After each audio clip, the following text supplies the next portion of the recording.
Hey guys, how are you all? कैसे हैं आप सब? उम्मीद करता हूँ आप सब बहुत ज़्यादा बढ़िया होंगे। सो गाइस, मेरा नाम है उज्जवल और आज मैं लेके आया हूँ ग्रेविटेशन पार्ट 7। होपफुली ये इस सीरीज़ का मतलब ग्रेविटेशन जो सीरीज़ चल रही है क्लास 9th की, होपफुली ये लास्ट लेक्चर हो सकता है। अगर थोड़ा ज़्यादा बड़ा लेक्चर हुआ तो 2 पार्ट में उसे डालना पड़ेगा, ठीक है गाइस?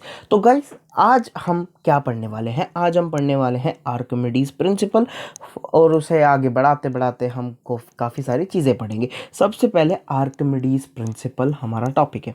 आप आर्किमिडीज प्रिंसिपल आपने अपनी बुक में भी देखा हुआ होगा, ठीक है? उसकी स्टेटमेंट भी पढ़ी होगी। थोड़ी सी स्टेटमेंट जो उसकी पढ़ते हैं हम, थोड़ी सी कंफ्यूजन स्टेटमेंट होती है, समझ नहीं पाते हैं कि यहाँ पर क्या कहना चाह रहा है, ठीक है? तो आर्किमिडीज प्रिंसिपल सबसे पहले तो हम पढ़ते क्यों हैं? आर्किमिडीज प्रिंसिपल हम इसलिए पढ़ते हैं ताकि जो ये हमें ये पता चल सके। देखो, मुझे बताओ, कई बार ऐसा होता है आपने पानी में कोई ऑब्जेक्ट डाला, वो तैर जाता है, वो फ्लोट करके ऊपर ही रह जाता है। लेकिन जब आप एक पानी में कोई और ऑब्जेक्ट डालते हो तो वो नीचे चला जाता है। काफ़ी सारे ऐसे ऑब्जेक्ट हैं। अगर मैं एग्जांपल उठाऊं तो एक हमारा, आप 1 रुपये का सिक्का अगर पानी में डालते हो तो वो बिल्कुल नीचे चला जाता है। ठीक है भाई, बिल्कुल ठीक है भैया, चला जाता है। लेकिन उसी दौरान अगर आप एक शिप को देखो तो वो पानी में नीचे नहीं डूबता, वो पानी में नीचे नहीं डूबता। अब इसका क्या कारण है? इसका कारण हम पढ़ेंगे आर्किमिडीज प्रिंसिपल से। आर्किमिडीज प्रिंसिपल को हम फॉलो करते हुए पढ़ेंगे प्रिंसिपल ऑफ फ्लोटेशन, जहां पे हमें बिल्कुल क्लियर हो जाएगा, ठीक है? आर्किमिडीज प्रिंसिपल पढ़ना थोड़ा सा तो जरूरी है, ठीक है? तो भाई, एक 1 रुपए का सिक्का जो बहुत हल्का है वो पानी में डूब सकता है, तो वो शिप क्यों नहीं डूब रही? उस शिप को तो डूबना चाहिए था, वो क्यों नहीं डूब रही, है ना? और अगर हम देखें तो दोनों ही मेटल से बनी हुई है। तो एक मेटल तो पानी में डूब गया है, दूसरा मेटल पानी में नहीं डूब रहा। इसका क्या कारण है? इस सब को आज हम डिस्कस करने वाले हैं। हमें पता चलेगा आर्किमिडीज प्रिंसिपल से। आर्किमिडीज ने कुछ एक अपना सिद्धांत दिया था, वो सिद्धांत हम देखते हैं कि वो क्या कहते हैं। तो सबसे पहले अगर हम आर्किमिडीज प्रिंसिपल का स्टेटमेंट पढ़ें, देखो भाई, हर एक प्रिंसिपल का एक स्टेटमेंट होता है। उस स्टेटमेंट को पढ़ते हैं, समझते हैं कि वो स्टेटमेंट हमसे क्या कह रहा है।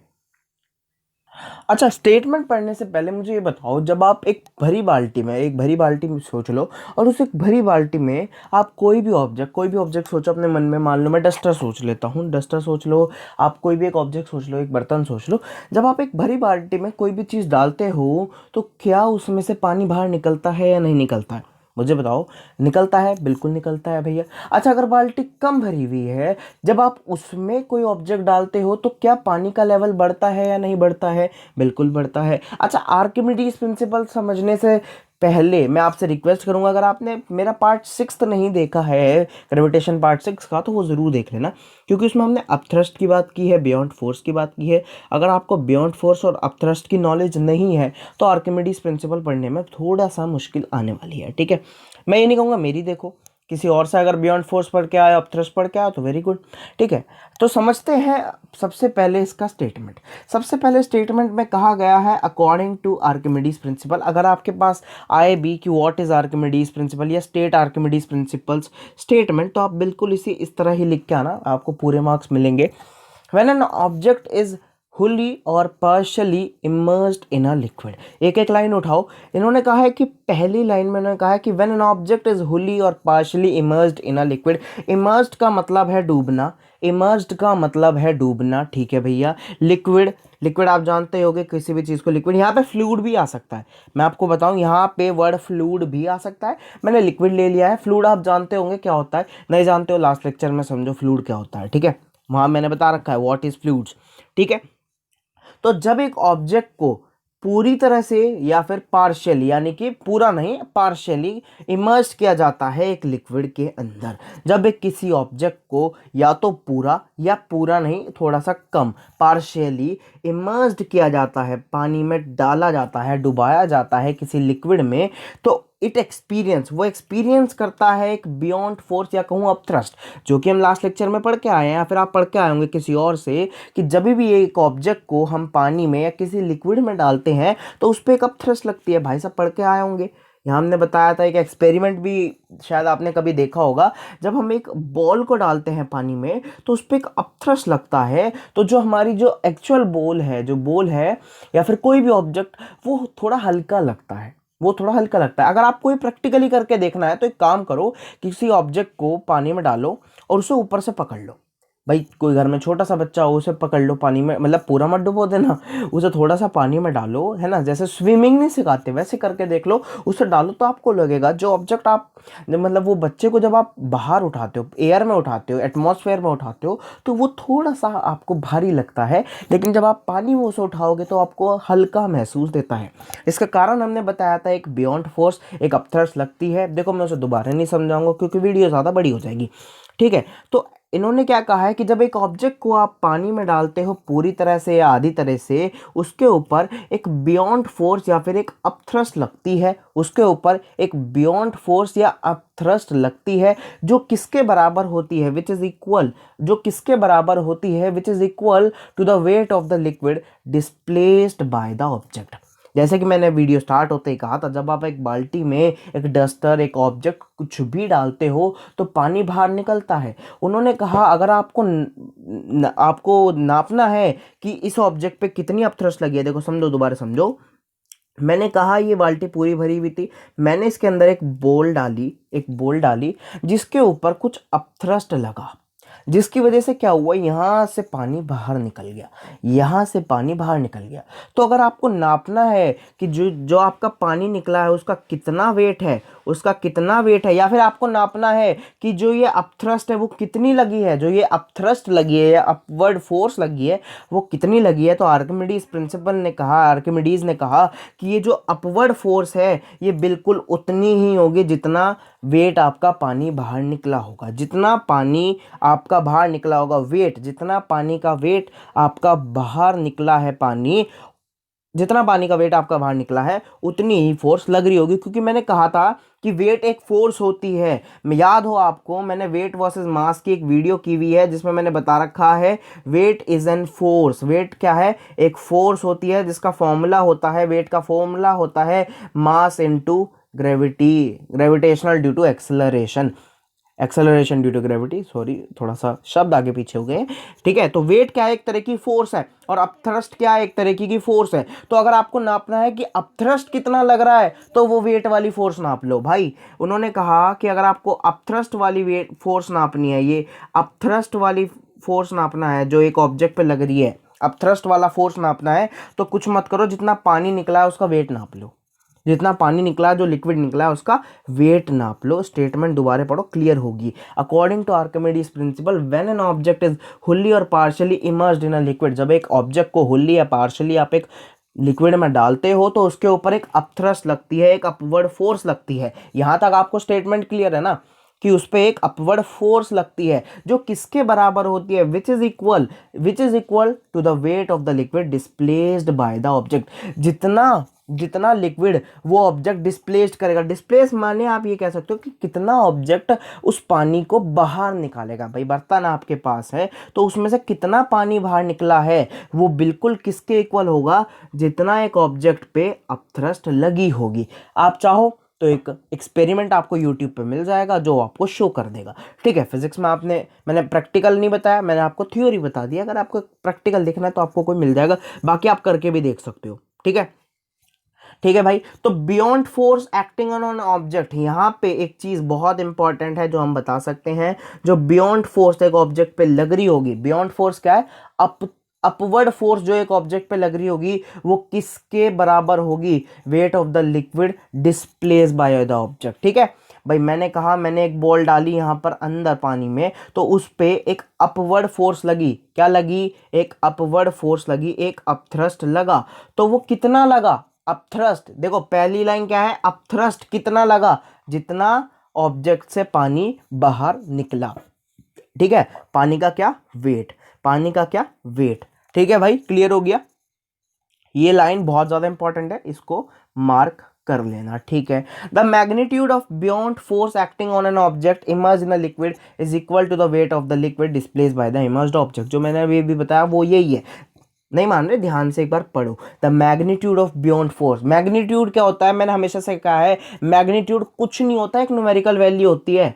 मैग्नीट्यूड कुछ नहीं, एक न्यूमेरिकल वैल्यू है। मान लो बियॉन्ड फोर्स 50 न्यूटन का लग रहा है भाई। क्या 50 न्यूटन बहुत ज्यादा बढ़िया है, मानना ही तो है, मान लो। तो मान लो बियॉन्ड फोर्स या अपथ्रस्ट 50 न्यूटन का लग रहा है, तो जो ऑब्जेक्ट, जो बाल्टी है, उसमें से कितना वेट पानी का निकलेगा, कितना निकलेगा भाई, 50 न्यूटन निकलेगा। अगर अपथ्रस्ट 50 न्यूटन का लगेगा तो बाल्टी में से पानी या लिक्विड कितना वेट का निकलेगा, 50 न्यूटन का निकलेगा भाई। क्लियर होगी बात? ठीक है। अब ये है एप्लीकेशन ऑफ आर्किमिडीज प्रिंसिपल, जो इंपॉर्टेंट है आपके, किसके लिए, मार्क्स लाने के लिए। मतलब भैया, मतलब आपको मार्क्स पाने के लिए क्वेश्चन बहुत ज्यादा पूछा जाता है, लेकिन यहाँ पे अब हर एक चीज समझाना पॉसिबल नहीं है। ठीक है, ठीक है। तो ये एप्लीकेशन एक बार आप याद कर लीजिए। ठीक है, तो मैं एक उस तरह का बंदा हूँ जो कहता हूँ कि कुछ कुछ चीज़ें याद भी करनी पड़ती हैं, है ना, हर चीज़ नहीं, लेकिन कुछ कुछ चीज़ें याद भी करनी पड़ेंगी फिजिक्स में। तो सबसे पहला है आर्किमिडीज प्रिंसिपल, जो है वो यूज़ किया जाता है relative density of a substance को नापने के लिए। ठीक है, ये बात हम आगे जाके देख लेंगे, इसी वीडियो में हम आगे जाके देख लेंगे रिलेटिव डेंसिटी। लेकिन जो सेकंड पॉइंट है वो क्या है, the hydrometer use for determining the density of a liquid are based on Archimedes principle. अभी हाइड्रोमीटर्स क्या है छोड़ दो, आगे कभी फ्यूचर में कॉलेज वगैरह में जाओगे तो पढ़ोगे। ठीक है, बेफिक्र रहो, ये 11th-12th में भी नहीं आएगा, कॉलेज वगैरह में पढ़ोगे तो मिल जाएगा। ठीक है। थर्ड क्या है, the lactometers use for determining the purity of milk are based on Archimedes principle. फिर अब ये लैक्टोमीटर आ गया। फोर्थ क्या कहता है, Archimedes principal is use for designing ships and submarine. ये है इंपॉर्टेंट, पहला और चौथा है इंपॉर्टेंट। चौथा कह रहा है कि आर्किमिडीज प्रिंसिपल यूज किया जाता है शिप्स वगैरह डिजाइन करने के लिए। देखो शिप वगैरह आपने देखा होगा, शिप की या सबमरीन की एक स्पेशल सी स्ट्रक्चर होता है, तो वो बनाने के लिए आपको आर्किमिडीज प्रिंसिपल पता होना बहुत ज्यादा जरूरी है।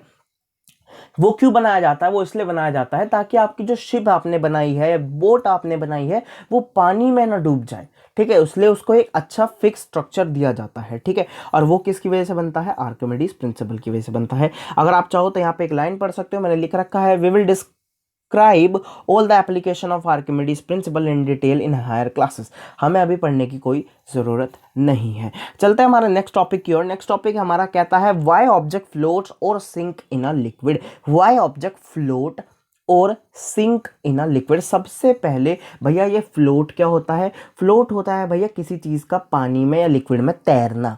क्या तैरना, देखो मेरी हिंदी बहुत अच्छी नहीं है तो मैं लिखूंगा ही नहीं, है ना, फिर कमेंट बॉक्स में कहोगे भाई ये क्या लिखा।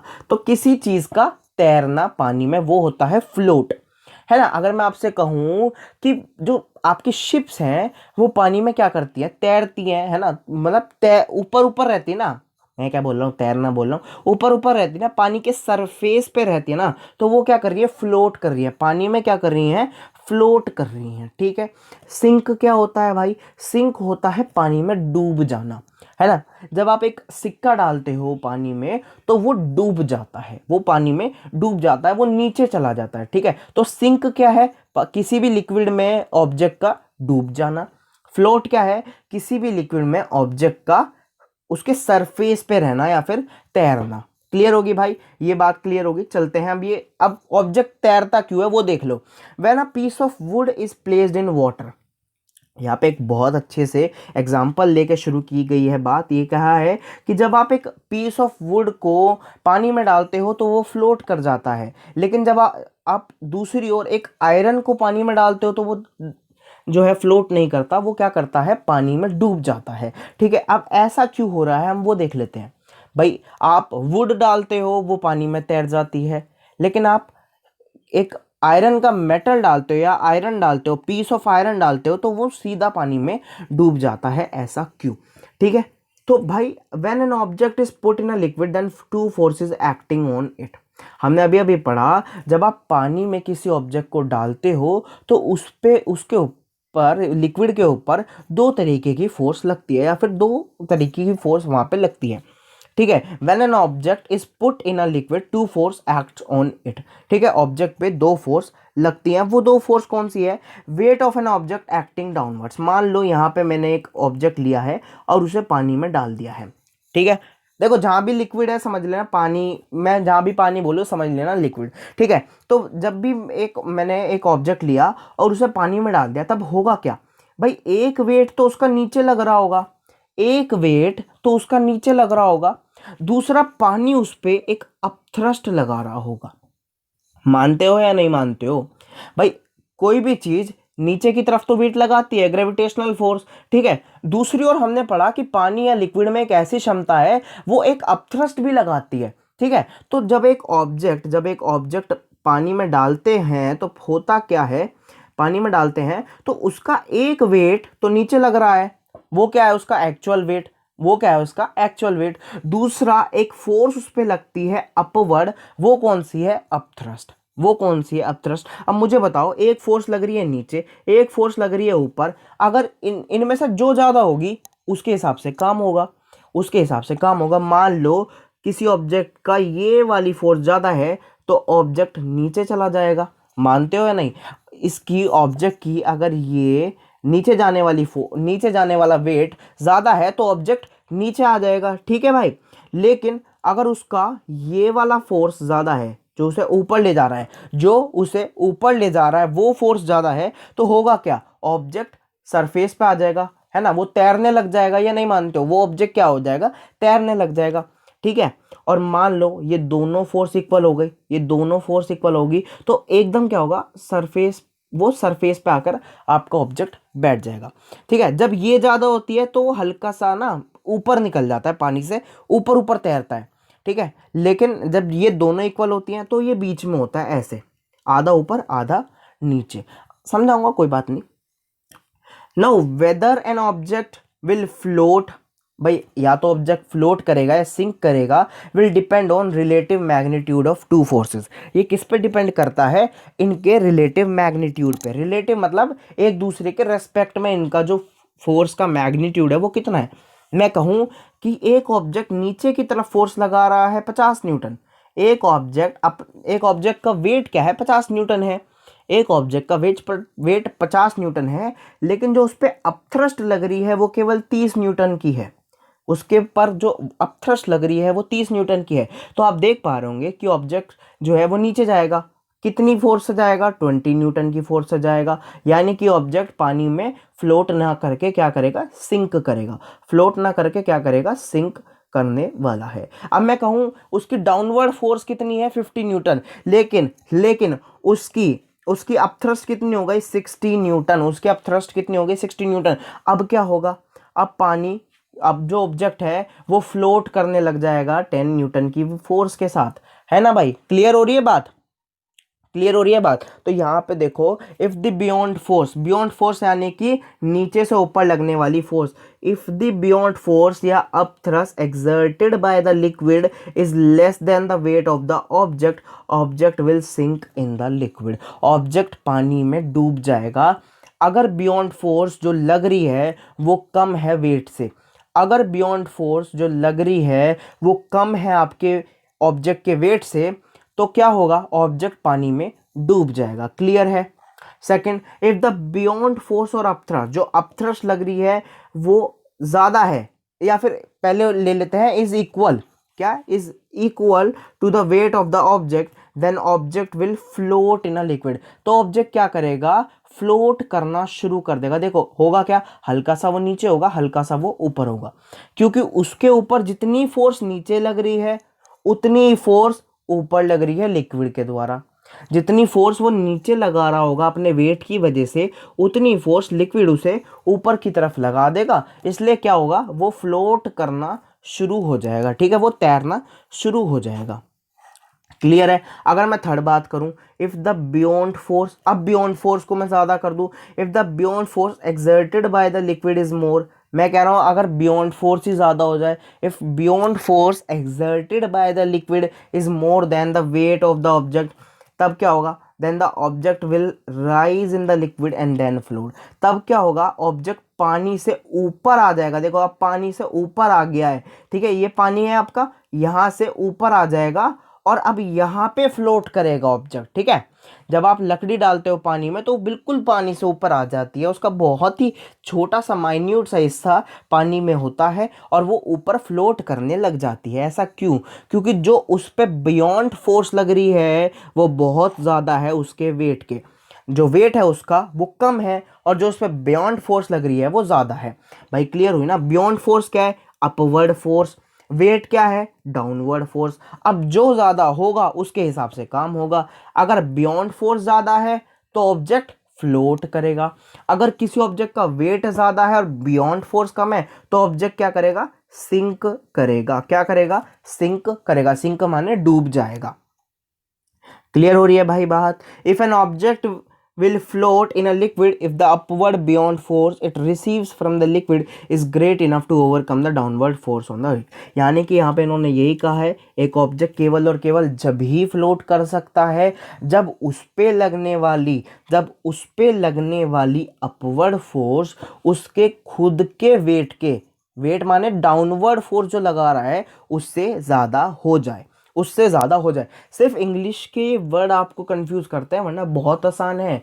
ठीक है, ये लाइन पढ़ो जिस पे मैंने स्टार बनाया है। एक ऑब्जेक्ट जब ही फ्लोट करेगा जब उस पे लगने वाली अपवर्ड बियॉन्ड फोर्स, जब उस पे लगने वाली अपवर्ड बियॉन्ड फोर्स ज़्यादा हो जाए, किससे? ज़्यादा हो जाए किससे?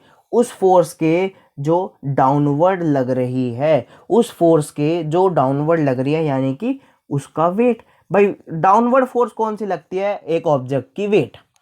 ठीक है, ये थी हमारी बात आर्किमिडीज प्रिंसिपल की, और ये थी हमारी बात व्हाई एन ऑब्जेक्ट फ्लोट्स। चलते हैं हमारे नेक्स्ट टॉपिक की ओर। नेक्स्ट टॉपिक है principal of flotation. Principal of flotation, how an object float से बाहर निकलो और समझो प्रिंसिपल ऑफ फ्लोटेशन। ठीक है, from an object to float in a liquid, एक object from an object to float in a liquid the weight of a object should be equal to beyond force acting on it। अभी अभी हम पढ़ के आए हैं भाई, अगर किसी ऑब्जेक्ट को फ्लोट करना है लिक्विड में तो उसका वेट ना बिल्कुल उस बियॉन्ड फोर्स के इक्वल होना चाहिए। ठीक है, तब क्या होगा? ऑब्जेक्ट तैरेगा भी और हल्का सा पानी से अंदर भी रहेगा। ठीक है, तो अगर ऑब्जेक्ट को पानी में तैरना है, फ्लोट करना है, तो उसका वेट उसके ऊपर लगने वाले बियॉन्ड फोर्स के बिल्कुल इक्वल होना चाहिए। उसके ऊपर लगने वाले बियॉन्ड फोर्स के इक्वल होना चाहिए। ठीक है, ये तो बात थी हाउ एन ऑब्जेक्ट फ्लोट। लेकिन यहाँ पे एक कंडीशन आ जाती है आर्किमिडीज प्रिंसिपल की। आर्किमिडीज प्रिंसिपल हमसे कहता है कि आर्किमिडीज प्रिंसिपल कहता है कि the buoyant force acting on an object is equal to the weight of the liquid displaced by it. Weight of the liquid displaced by it. ठीक है, आसान भाषा में समझोगे तो ये क्या कह रहा है, मेरी बात सुनो। यहां पे हो रहा है, मान लो मैं कहूं A इक्वल्स बी, मैं आपसे कहूं A इक्वल्स बी। एक लो कह रहा है कि A जो है हमारा B के बराबर है, और दूसरा लो आपसे कहता है कि B equals to C, B equals to C. तो क्या आप A इक्वल्स टू सी नहीं कह सकते क्या भाई? मुझे ये बताओ। मैं कह रहा हूं A की वैल्यू 5 है और B की वैल्यू भी 5 है, तो A equals to B, A equals to B. और दूसरी चीज क्या कह रही है कि भाई B की वैल्यू अगर 5 है तो C की वैल्यू भी 5 है, तो क्या A और C की वैल्यू सेम है या नहीं है? A और C सेम बात कह रहे हैं या नहीं कह रहे, है ना? तो भाई हमारा फ्लोटेशन जो हम ऊपर पढ़ के आए हैं वो कह रहा था कि जो वेट होता है एक ऑब्जेक्ट का, वो किसके इक्वल होता है? बियॉन्ड फोर्स के। वेट यानी कि downward force, weight equals buoyant force. Buoyant को बी लिख रहा हूं, buoyant force. Weight equals buoyant force. क्या? Weight equals buoyant force. Archimedes principle क्या कह रहा है? Buoyant force acting on an object, buoyant force equals, buoyant force किसके इक्वल है? Weight of the liquid displaced. एक सेकेंड साफ कर दूं इसे। तो बियॉन्ड फोर्स किसके इक्वल है? बियॉन्ड फोर्स कितना है? Weight of the liquid displace, weight of liquid displace, wait of the liquid displace, यानी कि जितना पानी बाहर निकला है, जितना पानी बाहर निकला है। मेरी बात सुनो, वेट किसके बराबर है? बियॉन्ड फोर्स के। प्रिंसिप जो अभी हम पढ़ के आए हैं हाउ एन ऑब्जेक्ट फ्लोट, उसमें हमने क्या पढ़ा कि अगर किसी ऑब्जेक्ट का वेट उसके बियॉन्ड फोर्स के बराबर हो जाए तो वो तैरना शुरू कर देगा। ठीक है भैया, ठीक है। पर आर्किमिडीज प्रिंसिपल कहता है कि जो बियॉन्ड फोर्स एक ऑब्जेक्ट पे लगती है वो किसके बराबर होती है? उस वेट के जो आपने डिस्प्लेस कर दिया, या फिर मैं कहूं बाहर निकल गया है। तो यहां से अगर मैं ये बियॉन्ड फोर्स हटा दूं तो एक चीज क्लियर हो जाएगी कि weight of an object, weight of an object, weight किसी ऑब्जेक्ट का, यहाँ पे आप बोल सकते हो weight of an object, weight of an object is equal to weight of the liquid, weight of the liquid displaced. क्या भाई क्लियर हो रहा है? Weight of the liquid displaced. यहाँ पे क्या क्लियर हो रही है बात? वेट ऑफ एन ऑब्जेक्ट किसके बराबर होना चाहिए? Wait of the liquid displaced, यानी कि जितना पानी बाहर निकला। अगर मैं कहूँ आपने कुछ फोर्स, आप कुछ वेट का आपने एक डस्टर पानी में डाल दिया, तो कितना पानी बाहर आना चाहिए कि वो फ्लोट करने लग जाए? कितना पानी बाहर आना चाहिए कि वो फ्लोट करने लग जाए? तो भाई बिल्कुल उतना ही पानी बाहर आना चाहिए जितना उस ऑब्जेक्ट का वेट है। नहीं मान रहे हो मेरी बात? यहाँ पढ़ लो। According to principle of flotation an object will float in a liquid if the weight of the object is equal to the weight of the liquid displaced. If the weight of an object is equal to the weight of the liquid displaced, if the weight of an object is equal to the weight of the liquid displaced by it। भाई clear हो रहा है? इन्होंने कहा कि Archimedes principal of flotation, sorry principal of flotation क्या कहता है? एक ऑब्जेक्ट जब ही तैरेगा, जब ही फ्लोट करेगा, जब उसका वेट, जब वेट ऑफ एन ऑब्जेक्ट किसके बराबर हो जाए? Wait of the liquid displaced. यानी कि जितना वेट ऑब्जेक्ट का है उतना ही पानी का वेट बाहर निकल जाए तो ऑब्जेक्ट तैरना शुरू कर देगा। क्लियर है मेरे भाई? ठीक है। यहाँ पे आप एक फिगर देख सकते हो, एक ऑब्जेक्ट पे बियॉन्ड फोर्स लग रही है, एक ऑब्जेक्ट पे बियॉन्ड फोर्स लग रही है, साथ साथ उसकी वेट भी लग रहा है, और वो दोनों देखने से क्या लग रहे हैं? इक्वल लग रहे हैं। नहीं लग रहे? देखो नीचे पढ़ लो, नीचे पढ़ लो यार, ये लो नीचे पढ़ लो, है ना? बियॉन्ड फोर्स इक्वल है तो उससे कुछ पानी निकलेगा। भाई ऑब्जेक्ट अगर पूरा भरा हुआ है, बाल्टी पूरी भरी हुई है, तो उसमें से पानी निकलेगा। तो वो पानी कितना होना चाहिए? जितना इस ऑब्जेक्ट का वेट है। Weight of an object, weight of an object, इस ऑब्जेक्ट का वेट कितना होगा? कितना होगा? वेट ऑफ एन ऑब्जेक्ट कितना होगा? उतना ही होगा जितना उस बीकर में से, बाल्टी में से, तालाब में से पानी बाहर निकला होगा। जितना उस बीकर, बाल्टी, तालाब कहीं से भी पानी बाहर निकला होगा। ठीक है। अब हमेशा होता नहीं है कि पानी बाहर निकले, कई बार ऐसा भी होता है लेवल में राइज आ गया। मान लो बाल्टी यहाँ तक भरी हुई थी, यहाँ तक भरी हुई थी, जैसे आप कोई ऑब्जेक्ट डालो, बाल्टी का लेवल यहाँ तक आ जाए, तो यहाँ से भी आप पता कर सकते हो। ठीक है भाई, ये था हमारा प्रिंसिपल ऑफ फ्लोटेशन। चलते हैं नेक्स्ट टॉपिक की ओर, the density of floating objects. Density of floating objects हमने बता दिया कि वेट और बियॉन्ड फोर्स इक्वल होंगे तो मजा आ जाएगा। किसी ऑब्जेक्ट का वेट अगर ज्यादा हुआ और बियॉन्ड फोर्स कम हुआ तो ऑब्जेक्ट तो भैया डूब जाएगा, सिंक करने लग जाएगा। ठीक है, ठीक है, क्लियर है। अगर किसी ऑब्जेक्ट का बियॉन्ड फोर्स ज़्यादा है, वेट कम है, तो ऑब्जेक्ट क्या करने लगेगा? फ्लोट करने लगेगा। ठीक है, वो पानी से ऊपर आ जाएगा और फ्लोट करने लगेगा। ठीक है, हमने कहा अगर वेट और बियॉन्ड फोर्स बिल्कुल इक्वल हो जाए तो वो एकदम से पानी में ना फ्लोट करने लगेगा, पानी के अंदर रहेगा, बिल्कुल ऐसा रहेगा जैसे यहाँ पे फिगर में देख पा रहे होंगे, आधा ऊपर है आधा नीचे है, लेकिन क्या करेगा? फ्लोट करेगा। ये बात तो हुई वेट की। भैया क्या कुछ ऐसा हो सके हम डेंसिटी के भी बारे में बता दें कि अगर किसी ऑब्जेक्ट की डेंसिटी इतनी होगी तो वो फ्लोट करेगा, ऐसे होगी तो वैसे होगा। ठीक है, तो भाई डेंसिटी ऑफ फ्लोटिंग ऑब्जेक्ट्स पढ़ने से पहले जो मैं आपको पढ़ाना चाहता हूँ वो है density. What is density? Density समझ लो भाई, सबसे इंपॉर्टेंट चीज़ डेंसिटी समझ लो। डेंसिटी क्या होती है? डेंसिटी, बहुत लोग परेशान होते हैं डेंसिटी क्या है, डेंसिटी क्या है, डेंसिटी क्या है। डेंसिटी कुछ नहीं है। Density of a substance is defined as mass of the substance per unit volume. Density क्या है? एक तरीके की, हमने एक चीज को दूसरी चीज से डिवाइड कर दिया है और उसे डेंसिटी बोल दिया है। Density of a substance is defined as mass of a substance per unit volume. अगर किसी ऑब्जेक्ट, मान लो ये डिब्बा है, इसका कुछ मास होगा, इसका कुछ मास होगा और इसका कुछ वॉल्यूम भी होगा। अगर उसके मास को आप वॉल्यूम से डिवाइड कर दो तो उस ऑब्जेक्ट की आप डेंसिटी निकाल सकते हो, उस ऑब्जेक्ट की आप डेंसिटी निकाल सकते हो। देखो फॉर्मूला क्या बन गया डेंसिटी का? डेंसिटी का फॉर्मूला बन गया मास अपॉन वॉल्यूम। डेंसिटी का फॉर्मूला क्या बन गया? मास अपॉन में वॉल्यूम। अच्छा मुझे बताओ, अगर मुझे इसकी एसआई यूनिट निकालनी हो डेंसिटी की, तो क्या मैं निकाल सकता हूँ? भाई बिल्कुल निकाल सकता हूँ। मुझे बताओ मास की एसआई यूनिट क्या होती है? भैया किलोग्राम। मास की एसआई यूनिट होती है किलोग्राम। वेट नहीं कह रहा हूँ, मास कह रहा हूँ। मास की एसआई यूनिट होती है किलोग्राम और वॉल्यूम की एसआई यूनिट होती है मीटर क्यूब।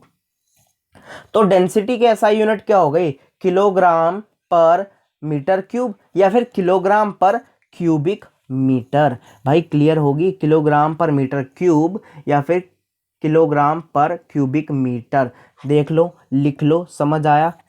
समझ आए तो आगे बढ़ना। एसआई यूनिट क्या हुई डेंसिटी की? किलोग्राम पर क्यूबिक मीटर, क्योंकि मास की क्या है? किलोग्राम। वॉल्यूम की क्या है? Metre cube. तो क्या बन गई? Kilogram per metre cube. ठीक है भाई। अब हमें सबकी नहीं पढ़नी है, डेंसिटी ऑफ वाटर की जाननी जरूरी है। वाटर की डेंसिटी कितनी होती है? डेंसिटी ऑफ वाटर कितनी होती है? 1000 किलोग्राम पर मीटर क्यूब। ठीक है भाई, ये कहाँ से आई ये हमें नहीं जानना है, ये साइंटिस्ट ने हमें निकाल के हमें दी है।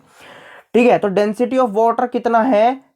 1000 किलोग्राम पर मीटर क्यूब। कितना? 1000 किलोग्राम पर मीटर क्यूब। अगर कोई आपसे कहे कि वाटर की density 1000 kilogram per metre cube है, तो इससे आप क्या समझते हो? हम ये समझते हैं भैया कि density of water is 100 kilogram per metre cube. We mean that कि एक क्यूब की मीटर वॉल्यूम ऑफ वाटर का वजन कितना होगा? 1000 किलोग्राम। ठीक है, यानी कि अगर आप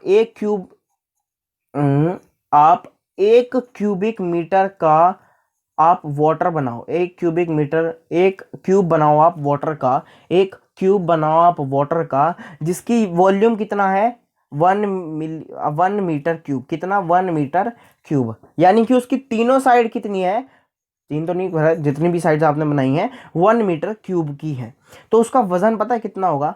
1000 किलोग्राम का। कितना? 1000 किलोग्राम का वजन होगा। ठीक है, तो ये तो थी एसआई यूनिट, क्या? Kilogram per metre cube. लेकिन होता क्या है, हमेशा ना किलोग्राम पर मीटर क्यूब हम यूज नहीं करते, तो हम एक और यूनिट यूज करते हैं उसकी। और वो यूनिट क्या है? वो यूनिट क्या है आपकी? ग्राम पर सेंटीमीटर क्यूब। क्या? ग्राम पर सेंटीमीटर क्यूब। देखो, किलोग्राम पर मीटर क्यूब को हमने क्या बना दिया है? ग्राम पर सेंटीमीटर क्यूब। देखो ऊपर क्या था? किलोग्राम।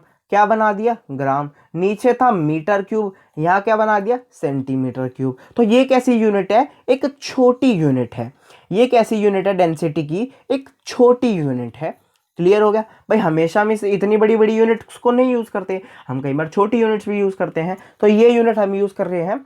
तो जो डेंसिटी ऑफ वाटर होती है ग्राम पर सेंटीमीटर क्यूब में, वो कितनी होती है? एग्जैक्टली 1। कितनी? एग्जैक्टली 1, यानी कि 1.0 ग्राम पर सेंटीमीटर क्यूब। किसमें? ग्राम पर सेंटीमीटर क्यूब में कितनी है डेंसिटी की वैल्यू? 1। लेकिन लेकिन किलोग्राम पर मीटर क्यूब में कितनी है? 1000। एक बात याद रखना, वैल्यू चेंज हो रही है यूनिट चेंज करने के बाद। ठीक है, अगर मैं बात करूं तो density of a substance is more than the dense. अच्छा अच्छा, पहले ये समझो, जो मैं पढ़ा रहा था वो पढ़ो। ठीक है, the density of floating object. Density of floating object, क्योंकि अभी हम डेंसिटी पढ़ आए हैं मास अपॉन वॉल्यूम, तो अब 3 केसेस पढ़ लो। वो क्या है? Dense N object will float. एक ऑब्जेक्ट फ्लोट करेगा। N object will float in a liquid if its density is less then that of the liquid. अगर एक ऑब्जेक्ट की डेंसिटी उस ऑब्जेक्ट के लिक्विड की डेंसिटी से कम है, माफ करना मैंने यहां ज्यादा का सिंबल बना दिया है, अगर कम है तो वो क्या करेगा? फ्लोट करना शुरू कर देगा। ठीक है, एन ऑब्जेक्ट विल फ्लोट। एक ऑब्जेक्ट क्या करेगा? फ्लोट करेगा लिक्विड के अंदर if the density is less then that of the liquid. अगर उस ऑब्जेक्ट की डेंसिटी लिक्विड की डेंसिटी से कम है। आप यहां पढ़ सकते हो, if the density of an object is less then that of the liquid it floats in the liquid. यहाँ पे आप देख पा रहे होंगे ऑब्जेक्ट की डेंसिटी कम है लिक्विड से, इसलिए वो लिक्विड में तैर रहा है, इसलिए वो लिक्विड में तैर रहा है। सेकंड पढ़िए। सेकंड आप पढ़ेंगे, if an object will also float in a liquid if its density is equal to the that of the liquid. अगर एक ऑब्जेक्ट की डेंसिटी लिक्विड के डेंसिटी के बिल्कुल इक्वल हो जाए तो वो फ्लोट करने लग जाएगा कुछ इस प्रकार। देखो पानी से अभी बाहर नहीं निकल रहा है, हो सकता है थोड़ा सा पानी से बाहर निकल जाए, लेकिन अब देखो पानी से अब यहाँ अंदर है, यहाँ पानी से अंदर है। इस वाले केस में हल्का सा पानी से बाहर था और हल्का सा पानी से अंदर था। जब ऑब्जेक्ट की डेंसिटी लिक्विड की डेंसिटी से कम है तो वो क्या करेगा, फ्लोट करेगा। ठीक है, जब ऑब्जेक्ट की डेंसिटी लिक्विड की डेंसिटी के बराबर हो जाएगी तब भी वो फ्लोट करेगा। देखो यहां पढ़ लो, ठीक है, if the density of an object is equal to the that of the liquid it's just float in the liquid, वो अब भी फ्लोट करेगा। लेकिन if an object will sink if the density of a liquid is more than that of the liquid। ठीक है, यानी कि अगर इस ऑब्जेक्ट की डेंसिटी अगर ज्यादा हो गई तो अब वो पानी में डूब जाएगा। अगर ऑब्जेक्ट की डेंसिटी लिक्विड की डेंसिटी से ज़्यादा हो गई तो वो पानी में डूब जाएगा। ठीक है, एन ऑब्जेक्ट विल सिंक, वो पानी में डूब जाएगा, ऑब्जेक्ट जो है वो पानी में डूब जाएगा अगर उसकी डेंसिटी लिक्विड की डेंसिटी से ज़्यादा है तो। क्लियर है भाई, क्लियर है, यहीं पे मैंने यही बता रखा है, the density of a substance is more than the density of water, then the substance will heavier and than water and hence sink in water, वो पानी में डूब जाएगा। ठीक है, अगर देखो हमारे पास सबसे कॉमनली कोई चीज लिक्विड कौन सा है भाई, पानी है ना। कोई भी हमारे पास सबसे कॉमन लिक्विड कौन सा है, पानी है।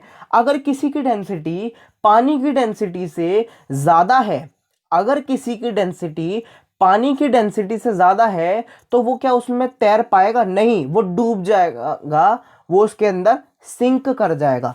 समझ पा रहे हो, अगर किसी ऑब्जेक्ट की डेंसिटी, भाई लकड़ी हुई, मेटल हुआ, कुछ भी हुआ, अगर उसकी डेंसिटी पानी की डेंसिटी से ज्यादा है तो वो पानी में फ्लोट नहीं कर सकता, वो पानी में डूब जाएगा। ठीक है भाई, अगर मैं दूसरी बात करूं, इफ द डेंसिटी, अगर उस ऑब्जेक्ट की डेंसिटी पानी की डेंसिटी से किसी प्रकार कम हो जाए, अगर ऑब्जेक्ट की डेंसिटी पानी की डेंसिटी से कम हो जाए तो वो क्या करेगा, पानी पे फ्लोट करना शुरू कर देगा, वो पानी पे फ्लोट करना शुरू कर देगा। ठीक है, क्लियर है भाई, ऑब्जेक्ट की डेंसिटी पानी की डेंसिटी से ज्यादा है तो वो पानी में डूब जाएगा, ऑब्जेक्ट की डेंसिटी पानी की डेंसिटी से कम है तो वो पानी में तैरना शुरू कर देगा, फ्लोट करना शुरू कर देगा। ठीक है, अब चलते हैं नेक्स्ट और आखिरी टॉपिक इस चैप्टर का, वो है रिलेटिव डेंसिटी। क्या, रिलेटिव डेंसिटी, रिलेटिव होता है भाई किसी के रेस्पेक्ट में, रिलेटिव होता है किसी के रेस्पेक्ट में। तो डेंसिटी तो हमें पता है, डेंसिटी होता है मास अपॉन वॉल्यूम, लेकिन अब ये है रिलेटिव डेंसिटी, यानी कि एक डेंसिटी दूसरे की डेंसिटी के रेस्पेक्ट में। भाई डेंसिटी क्या होता है भैया, डेंसिटी होता है मास डिवाइडेड बाय वॉल्यूम, लेकिन ये है रिलेटिव डेंसिटी। रिलेटिव डेंसिटी मतलब किसी एक की डेंसिटी डिवाइडेड बाय किसी दूसरे की डेंसिटी। रिलेटिव माने एक की डेंसिटी दूसरे की डेंसिटी में कंपैरिजन करना, उसका रेशियो निकालना, वो होता है रिलेटिव डेंसिटी। ठीक है, रिलेटिव माने एक का कोई भी चीज दूसरे के रेस्पेक्ट में कितना आता है, जैसे रिलेटिव वेलोसिटी हो सकता है जो हम 11th क्लास में पढ़ते भी हैं। ठीक है, तो relative density of an object is the ratio of density to that of the water. किसी भी चीज की डेंसिटी वाटर की डेंसिटी से डिवाइड कर दो, किसी भी ऑब्जेक्ट या फिर लकड़ी कुछ भी, उसकी डेंसिटी किसी भी एक सब्सटेंस की अगर आप डिवाइड कर देते हो उसे डेंसिटी ऑफ वाटर से, किसी भी एक सब्सटेंस की डेंसिटी को अगर आप वाटर से डिवाइड कर देते हो, वाटर की डेंसिटी से डिवाइड कर देते हो तो आपको क्या मिल जाएगा, रिलेटिव डेंसिटी मिल जाएगी उस सब्सटेंस की। यानी कि मैं आपसे कहूँ, एक एग्जांपल लूँ, relative density of iron, relative density of iron मुझे बताइए, तो आप क्या करेंगे, आप कुछ नहीं करेंगे, आप क्या लिखोगे, रिलेटिव डेंसिटी ऑफ आयरन किसके बराबर होता है, रिलेटिव डेंसिटी ऑफ आयरन किसके बराबर होता है, डेंसिटी ऑफ आयरन के divided by density of iron divided by density of water. ठीक है भाई, अगर मैं आपसे पूछूं रिलेटिव डेंसिटी ऑफ आयरन मुझे बताओ, तो आप क्या करोगे, डेंसिटी ऑफ आयरन को डिवाइड कर दोगे डेंसिटी ऑफ वाटर से, डेंसिटी ऑफ आयरन को डिवाइड कर दोगे डेंसिटी ऑफ वाटर से। भाई क्लियर हो गई। अब भैया वाटर से हम क्यों कर रहे हैं, भाई वाटर से इसलिए करते हैं, वाटर हमारा सबसे सबसे ज़्यादा कॉमन लिक्विड है, सबसे ज़्यादा हमारा ये इंपॉर्टेंट पार्ट है हमारी लाइफ का। ठीक है, बहुत जगह जहाँ यूज़ होता है तो हम रिलेटिव डेंसिटी यूज़ करते हैं। दूसरी खास बात, भाई मुझे बताओ, जब मैं वेलोसिटी को वेलोसिटी से डिवाइड करता हूँ तो यूनिट क्या आती है, भैया कोई यूनिट नहीं आती। नहीं नहीं मान रहे, मत मानो। मीटर पर सेकंड को अगर तुम मीटर पर सेकंड से डिवाइड करोगे तो कुछ आएगा, नहीं आएगा ना, वन ही आएगा ना, वन आएगा ना।